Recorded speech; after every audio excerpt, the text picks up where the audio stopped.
আর সর্বশেষ যে মসজিদে ছিলাম ওটা 5,000 টাকা ছিল। আমি মাঝে মধ্যে যে মসজিদ কমিটি নিয়ে যে কন্টেন্ট বানাই, এটা একটা মানে নিজের জীবন থেকে একদম। নিজের জীবন থেকে, এমনকি সর্বশেষ যে মসজিদে ছিলাম ওই মসজিদে থাকা অবস্থায় আমার আব্বা হার্ট অ্যাটাক করছিল। তো হার্ট অ্যাটাক করার পর আমি হাসপাতালে, আর তো কেউ নাই আমার, তখন মাও নাই। তো হাসপাতালে ছিলাম 11 দিন, হার্ট ফাউন্ডেশনে ফরিদপুর। তো এই 11 দিনের মধ্যে দেখা গেছে মসজিদ কমিটি মানে ওনারা তো 5,000 টাকার উপরে বেতন দেয় না, দিব না, এটা আশাও করি না, কিন্তু সৌজন্যমূলক যে একটা যোগাযোগ, যে হুজুর আপনার আব্বা অসুস্থ কেমন আছে, কোনো ফোন টোন দেয় নাই। শুক্রবারে 12টার দিক ফোন দিয়ে শুধু জিজ্ঞেস করছে যে আপনি জুমা পড়াবেন কিনা, মানে আমার আব্বা কেমন আছে এইটা জিগায় না। ফোন দিয়ে জিজ্ঞেস করছে আপনি কি জুম্মা নামাজ করাবেন নাকি আমরা আরেকজন হুজুর ঠিক করব। তা আমি বললাম যে আব্বা তো এখনও সুস্থ হয় নাই, তাহলে আরেকজন দিয়ে পড়ান, আমি সুস্থ হওয়ার পরে আসতেছি। তো এতটুক কথা হয় তাদের। তো এটা একটা কষ্ট পাইলাম যে আমি আপনাদের মসজিদের একজন ইমাম, তা আপনাদের কাছ থেকে তো আমি আর্থিক সহযোগিতা চাইও নাই। এবং বাংলাদেশের অসংখ্য ইমামদের অবস্থা এরকম। এখনও, এখন তো আমার সময় তো তাও দ্রব্যমূল্য যা ছিল মোটামুটি 10,000 কোনো ইমামের বেতন হলে মোটামুটি চালাই এবং নিতে আর পারছে। কোথাও বলতেও পারে না, মান হুম। সম্মানের ভয়ে কোথাও বলতেও পারে না। এমন মানে একটা অবস্থা ইমাম সাহেবরা যে মুখ ফুটে যে, কারণ ইমাম হিসেবে তার একটা শান আছে, সে রাইট। যে কারো কাছে হাত পাতবে এই সুযোগটাও তার নাই। আবার সে ব্যবসা করলেও এটা কমিটি থেকে অনুমতি দেয় না, যে হুজুর ব্যবসা করবেন তাই মসজিদে সময় দিবেন কখন। এমনকি আমি মসজিদে থাকা অবস্থায় আমাদের মাদ্রাসা লেভেলে নুরানি ট্রেনিং আছে একটা, মানে মক্তব পড়ানোর হুম। একটা প্রশিক্ষণ, হুম। শিক্ষকদের প্রশিক্ষণ। জি। তো ওই নুরানি ট্রেনিং দিলে দেখা যায় কি ওই মসজিদের পাশাপাশি যদি একটা নুরানি মাদ্রাসায় অনাবাসিকভাবেও ক্লাস করা যায়, আরও 4-5 হাজার টাকা আসে। তা আমি ভাবলাম যে যেহেতু মসজিদ থেকে 5,000 পাই, একটা নুরানি ট্রেনিং দিলে যদি আরও 4,000 টাকা পাওয়া যায়, 9,000 টাকা হইল। ওই নিয়েতে আমি রমজান মাসে কমিটির সাথে পরামর্শ করলাম যে রমজান মাসে তো তারাবি পড়ার জন্য হাফেজ সাহেবরা থাকে, হুম। আবার ওই মসজিদে এলাকারই হাফেজ সাহেবরা পড়ে।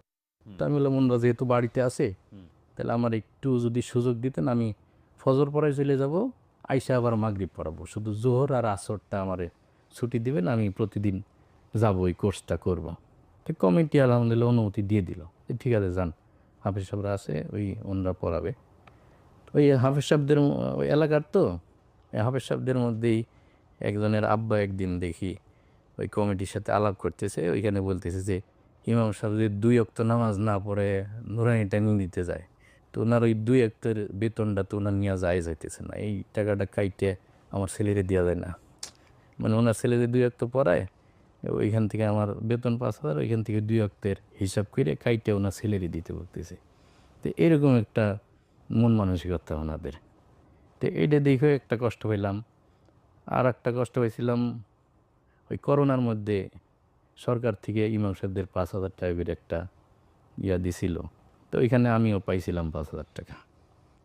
তা কমিটি ওইটা রাখে নাই, যেহেতু আমি নিজে উপস্থিত থেকে ওই টাকাটা নিয়েছিলাম, কিন্তু কমিটি বলা বলি করছিল যে আপনারা তো আমরা বেতন দেই, এই টাকাটা মসজিদ ফান্ডে দিয়ে দিলে ভালো হইতো, তাহলে এখান থেকে আপনার বেতন চালাইতাম আমরা। তো এরকম কিছু আচরণ আমার খুব কষ্ট লাগছে, যে এইখান থেকে আমি পাই কত, এর মধ্যে আবার ওনাদের নজর যে এইখান থেকে কেমনি কাটা যায় এই চিন্তা। ভয়ানক, এবং এটাই আপনার সংসার চালানোর একমাত্র একটা অবলম্বন। মাত্র অবলম্বন ছিল। আবার কুরবানির সময় দেখা গেছে যে ওই মসজিদের ওইটা একটা কেন্দ্রীয় মসজিদ ছিল। আমি একটা এলাকায় কয়েকটা মসজিদ থাকে, তো ওইটা ছিল মিডিল পয়েন্টে কেন্দ্রীয় মসজিদ। এলাকার মুরব্বী একজন আলেম ছিলেন। তো ওই আমার মসজিদের সাথেই কেন্দ্রীয় ঈদগাহটা, মানে মসজিদ 5-6টা হলেও ঈদের নামাজ সবাই ওই মসজিদের ওই পাশে যে ঈদগাহ ওইখানে এসে পড়ায়। তো এলাকার ওই মুরব্বী আলেম উনি ঈদের নামাজ পড়ান। তো আমি যেহেতু ওই ঈদগাহর সাথের মসজিদের ইমাম, তো আলেম যেহেতু মুরব্বী হয়ে গেছে, ওই বয়ান আমারে দিচ্ছিল, বলছে যে আপনি বয়ান করেন, আমি নামাজ পড়াই দিব না। তো ওই এলাকার একজন প্রভাবশালী ব্যবসায়ী আছে, উনি, ওনারা তো সাধারণত দূরেই থাকে, তো ওই ঈদগাহে উপস্থিত ছিল। তো উনি ঈদের নামাজের পরে আমার মসজিদের কমিটির হাতে কিছু টাকা দিল, বললো যে সম্ভবত 7,000 টাকা দিয়েছিল, আমার সঠিক মনে নেই। 7,000 টাকা দিয়ে বলছিল যে উনি তো আর আমাদের ওইভাবে চেনে না, তাই বললো যে যে হুজুর বয়ান করছে ওইটা আর কি আমাদের অনুপস্থিতিই করছে, যে হুজুর বয়ান করছে ওনারে দিন 2000, আর আমাদের মুরব্বী হুজুর যে ওনারে দিন 5000 দিছিল নাকি এরকম একটা অ্যামাউন্ট দিছিল, ওনারে দিন বাকিটা, মানে মুরব্বী হুজুরের একটু বেশি, আমারটা একটু কম বলছিল। তো কমিটি আবার ওইখান থেকে 2000 মসজিদ ফান্ডে রাইখে বাকি টাকাটা ভাগ করে আমারে কিছু দিছে, ওই মুরব্বীর কিছু দিছে। তা আমরা তো আর ওই টাকা নিয়ে আর ঘাটাঘাটি করিনি কে কী দিই, তো খালি বলে যে আপনাদের হাদিয়া, এটা ওনার পক্ষ থেকে। তো কাকতালীয়ভাবে দুপুরে আমি ওই যে লোকটা হাদিয়া দিয়েছে ওনার বাসায় উনি দাওয়াত দিছে আমারে, যে দুপুরে আমার বাসায় খায়েন। দুপুরে খাইতে গেছি, উনি খাইতে ওই যে গল্পে গল্পে বলতেছে যে আপনাদের আমি একটা হাদিয়া দিয়েছিলাম, ওইটা পাইছেন নাকি?